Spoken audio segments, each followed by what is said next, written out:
Bien que tous ne mouraient pas, beaucoup tombaient malades un peu partout et gisaient abandonnés.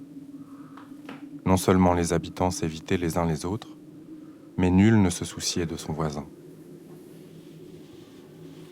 Les parents ne se rendaient jamais visite ou se voyaient seulement à bonne distance, et rarement. Ce grand malheur semait une telle épouvante dans le cœur des hommes et des femmes que le frère abandonnait le frère, l'oncle le neveu, la sœur le frère, et même souvent la femme son mari.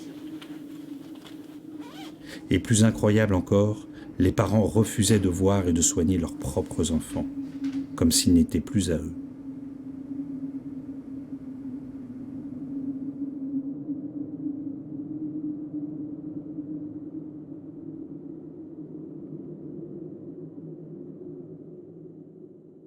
Nous sommes en guerre.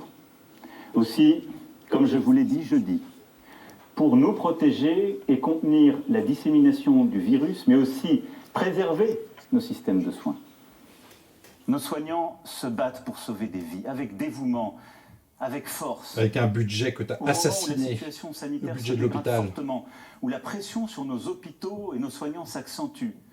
Tout notre engagement. Pour tous les cadeaux fiscaux que tu as fait à tes copains. Toute notre force doivent se concentrer sur un seul objectif. Nous sommes en guerre.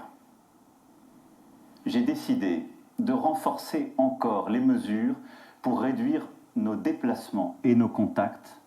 Là, il est content quoi, de causer aux 20h. Dès demain. Bah, il doit kiffer un peu quand même, oui, bah oui, c'est quand même un moment historique. Nos déplacements seront très fortement réduits. La guerre, un peu, tout ça. Cela signifie que les regroupements extérieurs, les réunions familiales ou amicales ne seront plus permises.